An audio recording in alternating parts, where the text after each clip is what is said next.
Once upon a time, there lived a nanny whose mission was to corrupt the minds of little children. A nanny who once made a child call his own mother a prostitute. Her name was Ireti, and she worked as a nanny for one of the wealthiest families in the city of Lekki. Ireti was such an innocent-looking woman who came highly recommended when their Dayamis were seriously searching for a living nanny for their only son. Ireti ticked all their boxes, as not only was she well educated, she also presented herself to them as a devout Christian who had the fear of God in her. Mr. and Mrs. Adeyemi were busy professionals who traveled frequently because of work. Due to their busy schedules, they entrusted the care of their only son Damilola to his nanny, who they expected to care and raise him in a godly way. That was how Ireti entered their lives. She was recommended by an agency that described her as God-fearing, patient, and excellent with children. When she arrived for the interview, she spoke gently, dressed modestly, and smiled with a calmness that immediately put Mrs. Adeyemi's heart at ease. No one could have guessed that behind that innocent face lived a bitterness so deep that it was capable of poisoning an innocent child's mind. Ireti had accepted the job with a quiet resolve, not just to work, but to settle scores with the world through the most vulnerable heart that she could access. Ireti did not always look at children with warmth, especially children of wealthy families who she believed had been handed life on a golden platter, while people like her were left to struggle. Growing up, Ireti had worked in several wealthy homes. In each house, she watched rich parents kiss their children goodbye and return weeks later with gifts and apologies. She watched nannies do the real parenting while the parents paid bills and bought toys to silence guilt. Over time, something dark grew inside of her. She convinced herself that these children were already ruined, spoiled, entitled, and undeserving. And so, instead of protecting them, she decided to corrupt them instead. That was why Ireti became a nanny. She told herself that she was doing the world a favor. From the very first week in their Adeyemi's household, Ireti began her work. She never raised her voice. She never looked angry. She always waited until the house was quiet. When the parents were away, when the doors were locked, when Damilola was alone with her, she would sit him on her lap and smile. "Damilola," she would whisper, "do you know some special words?" The boy would shake his head eagerly. "These are words only smart children know," she would say. "Big people words." She started small. She taught him to roll his eyes when his parents spoke, to hiss when his mother corrected him, to mutter insults underneath his breath. Each time, he obeyed. She rewarded him with sweets, cartoons, and praises. Soon the words grew darker. She taught him how to call his father stupid, how to tell his mother that she was useless, and one afternoon, laughing softly, she leaned close and said, "If you really want to hurt her, call her a prostitute." Damilola hesitated. Ireti's smile disappeared instantly. She grabbed his arm tightly and said in a low, dangerous voice, "If you ever tell anyone that I taught you these words, I will teach you a lesson you will never forget. Do you understand me?" The boy nodded, terrified. From that day, fear sealed his lips. What Damilola did not know was that he was not the first. Before him, there had been other children, rich children, children who suddenly became rude, defiant, and hateful towards their parents. In every house, Ireti stayed just long enough to plant her poison. Then she moved on when suspicion grew. She always presented herself as prayerful. She quoted scriptures. She fasted. She cried during devotion. Parents trusted her because she wore holiness like a uniform. Slowly, Damilola began to change. He insulted his parents casually. He laughed when his mother cried. He spoke to his father with contempt. Each time his parents tried to correct him, Ireti whispered later, "See, they hate you so much, but I'm the one who loves you." The house that once echoed with laughter became tense and cold. Mrs. Adeyemi cried herself to sleep many nights, wondering where she had failed. Mr. Adeyemi blamed stress, school, cartoons, anything but the nanny, until one day, Damilola slipped. In anger, he shouted an insult his mother had never heard before, word for word, exactly how Ireti had taught him. And when Mrs. Adeyemi asked who taught him such an insult, Damilola hesitated for a brief moment, his eyes darting nervously, before he quickly lied. "I heard it in a movie," he said, as Mrs. Adeyemi's heart skipped. She immediately called Ireti into her room and repeated what Damilola had said. Without asking further questions, she issued a strict rule. From that day on, Damilola was banned from watching any movie that was not made strictly for children. Cartoon channels only, no adult films, no random YouTube videos, she said to Ireti, who bowed her head and nodded obediently, pretending to agree. But inside her she smiled, because she knew the truth. The movies were never the problem. The poison was already sitting in the house, wearing the face of a trusted nanny, and from that day on, Ireti became more careful. She knew his parents were now watching, but still they were not watching her. So she decided to change her tactics. Ireti stopped using obvious insults and began using suggestions. She would tell Damilola that his mother talks too much. She would roll her eyes whenever Mr. Adeyemi gave instructions and murmur that rich men believe that money gives them sense.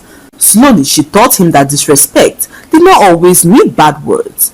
Tone, she said, was enough. When Damilola spoke rudely and his parents corrected him, Ireti would later pull him aside and say, "They are just jealous that you are smart. Don't mind them." She made him feel superior to his own parents, as if he was wiser than the people who gave birth to him. Weeks passed and Damilola's behavior worsened. He talked back freely, slammed doors, and laughed whenever his parents argued. One evening, Mrs. Adeyemi broke down in tears after Damilola insulted her again. She asked him gently why he hated her, and for the first time, the boy looked confused. He didn't know why. He only knew that something inside him enjoyed hurting his mother. That night, Mrs. Adeyemi could not sleep. She called her sister Adenike, who happened to be her son's godmother, and the only person who her son loved even more than his own parents. Adenike arrived the very next morning to see what was happening. She was calm, observant, and sharp-eyed, the kind of woman that noticed what others would ordinarily miss. From the moment she stepped into the house, Ireti felt it in her spirit. Something about Adenike unsettled her deeply. The way she watched Damilola, the way she listened more than she spoke, the way her eyes lingered on Ireti, as if she was sensing something that the others had missed. Adenike spent time with her godson. She played with him, prayed with him, and gently corrected him when he spoke rudely to his parents. For the first time in months, Damilola began to soften. He laughed freely, hugged his aunt tightly, and his mother could not help but notice his transformation.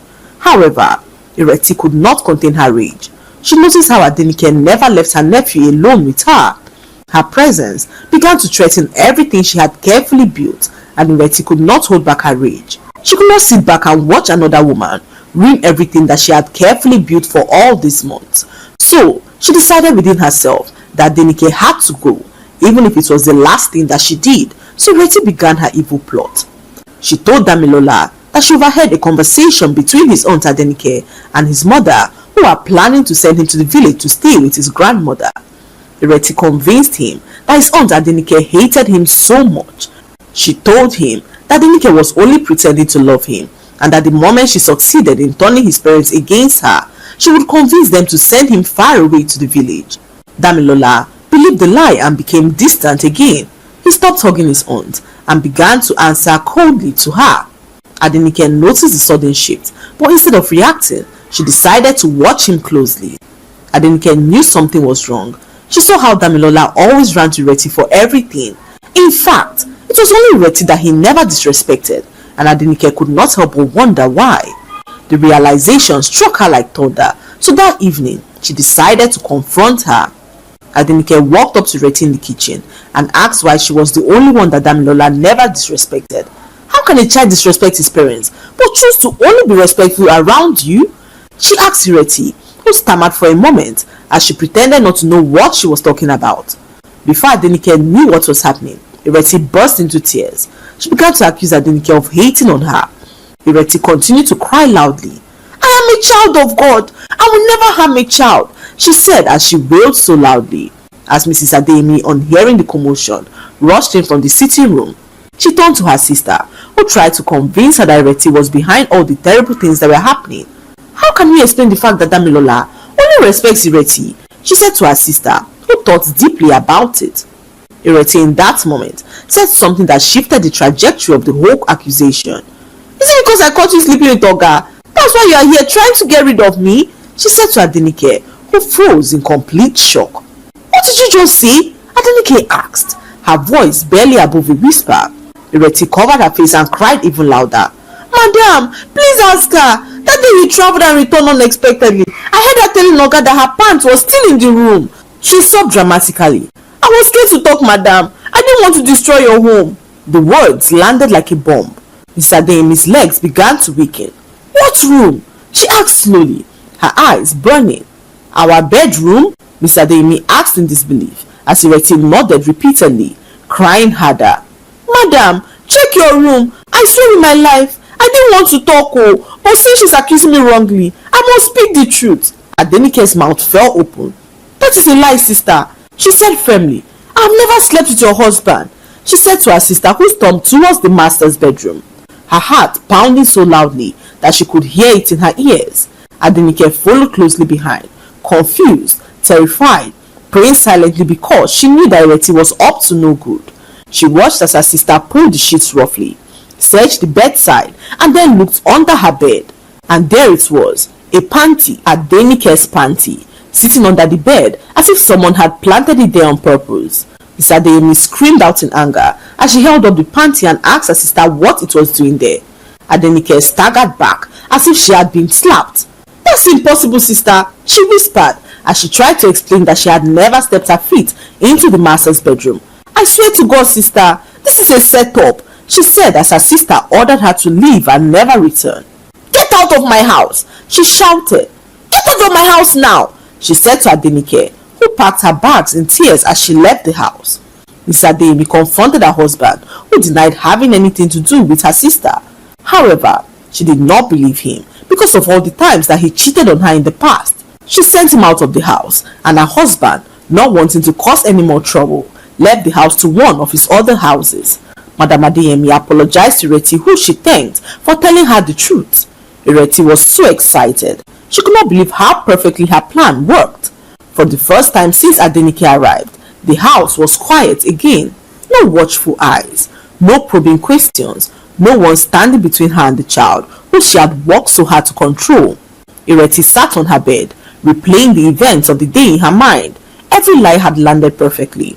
Every tear had been timed well, and Ireti could not contain her excitement. The next morning, she hugged Damilola tightly and whispered, See, I told you she hates you. She wanted to send you to the village, but I made the mommy send her away, she said to Damilola, who thanked her for saving him. Ireti decided to take her plan a notch further, knowing that her time with them was now limited, knowing the kind of woman that Adenike was. Although she was out of the house, Ireti knew that Adenike would not give up that easily. That very day, Ireti began to tighten her grip on his mind. She knew Adenike would not give up easily. Women like Adenike always came back with truth, and so Ireti told herself that if the child's heart was completely ruined, no truth would ever matter again. She started teaching him worse things, not just insults, hatred. She sat him down after breakfast and spoke slowly, carefully, like a teacher preparing a final lesson. Damilola, she said softly, you know those words I taught you before? Those ones are small. They are baby words. The boy looked up at her, curious. If you really want to be strong, she continued, you must never let them think that they own you. From that day, she taught him how to curse under his breath. She taught him how to laugh when his mother cried. She taught him how to mock his father's voice and call him a weak man. She told him things no child would ever hear. When mommy is talking, hiss loudly and tell her to fuck herself. If daddy shouts, tell him he is useless without money. If they punish you, spit at them so they regret ever punishing you, she said to Damilola, who slowly became a menace to his parents. Mrs. Adeyemi watched her son become someone she no longer recognized. He insulted her in public, embarrassed his father in front of visitors, and even laughed when punishments were given. And every time his mother tried to discipline him, Ireti would teach him how to revolt. Soon, Damilola no longer just insulted his parents, he despised them. One evening, unable to bear it any longer, Mrs. Adeyemi sat her son down, her voice trembling as she spoke. My son, is it Auntie Ireti who is teaching you how to behave like this? Damilola's face hardened instantly. Instead of answering her question, he scoffed. Why are you so nosy, mommy? He snapped. You're always desperate for attention." The words pierced his mother's heart like a knife. She staggered back, tears filling her eyes. This was no longer childish rudeness. This was something learned. Heartbroken, she went straight to Ireti and complained bitterly about her son's behavior. Ireti placed her hand on her chest as she sighed. "Madam, don't worry. I will change him. Just trust me. Give me a little time." And Mrs. Adeyemi did. She began to rely on Ireti completely.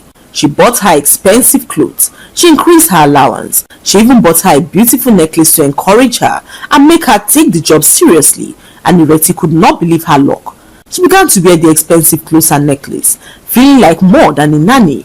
Mrs. Adeyemi noticed the change, but she decided to keep quiet to see if her plan would work, and Ireti would finally do some magic to change her son. Months passed, and instead of any improvement, Damilola grew more hostile. Mrs. Adeyemi, extremely angry, decided to take back all the gifts that she gave to Ireti. She took back everything, claiming that Ireti was not deserving of the gifts, since her son had still not changed. Ireti was so livid. She could not believe that her madam took away all the expensive things that she got for her. So, she locked herself in her room as she thought of what next to do. Minutes later, Mrs. Adeyemi emerged from her bedroom and found Ireti standing in the living room with her bags. She wanted to leave, and Madam Adeyemi stood there shocked to see how serious she was. "I can't work here anymore," she said to her madam, who asked why she decided to leave, and Ireti narrated how no one appreciated all the work that she put into caring for their son. "I took your son like my own, filled in the gap that you all were too busy to fill. Then, what do I get? Everyone treating me like I mean nothing," she said as her madam asked her what it would take to make her stay and not leave. Ireti told her madam that she had to pay her 1 million naira if she ever wanted her to stay, and her madam agreed, as she told Ireti to wait for some minutes for her PA to arrive. Ireti could not contain her excitement. She sat there like a queen, knowing that she now had complete control of the entire situation. Minutes later, the PA arrived with some police officers. Ireti could not believe her eyes as she wondered what the officers were doing there. Little did she know that everything was a trap, including the gifts that her madam gave to her a month ago. Ireti had no idea that her madam got her the gift items as a means of secretly deducing the truth. The necklace that she gave to her was a secret recording device that recorded all the terrible things that she had taught her son. Mrs. Adeyemi took back the gifts to enable her listen to the recording on the necklace. What she heard, however, shattered her in a way that she did not expect. She overheard Ireti coaching her son, planting hatred in his heart towards his parents. She even heard the part where Ireti threatened her son never to tell anyone about it, or else she would deal with him the way that she dealt with his aunt Adenike. She heard Ireti laugh about how her madam was blind and how rich people never notice when their children are being ruined. Tears streamed down her face to realize the damage that Ireti had done to her precious son. Her hands trembled as she played the recording again for Ireti to hear. This time, everyone listened as Ireti bragged about how easy it was to manipulate children. They heard her mock parents who were too busy chasing money that they neglected their duty of raising their own children. Miss Adeyemi broke down in front of everyone, not because of the insults, not because of the betrayal, but because she realized how close she had come to losing her own son. Officers stepped forward and informed Ireti that she was now under arrest for child abuse, manipulation, blackmail and false accusation.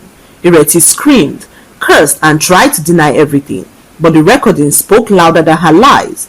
As she was dragged away, she turned to Damilola and shouted to him that his parents would never love him the way that she did, and Damilola burst into tears as he watched the officers drag her away. His mother in that moment saw the extent of damage that Ireti had done to her son, so she decided to take him to therapy, as that was the only way that her son would finally get the help that he so desperately needed. Mrs. Adenike also apologized to her husband and sister, who turned out to be innocent of the accusation levied against them. She learned her lessons the hard way, that trust without vigilance can destroy a home. The lessons to be learned from these stories that no matter how busy life becomes, parents must never outsource the heart and mind of their child. Money, gifts and recommendations cannot replace presence, discernment and active parenting. Not everyone who appears God-fearing is safe, and not every smile means good intentions. Parents must pay attention to sudden changes in a child's behavior, Listen when loved ones raise concerns and ask hard questions instead of dismissing red flags. Trust must always be balanced with vigilance because evil often hides behind familiarity and good reputation. Above all, children need consistent love, supervision, and emotional connection from their parents because when that space is left empty, someone else will feel it, and not everyone feels it with good. I hope you enjoy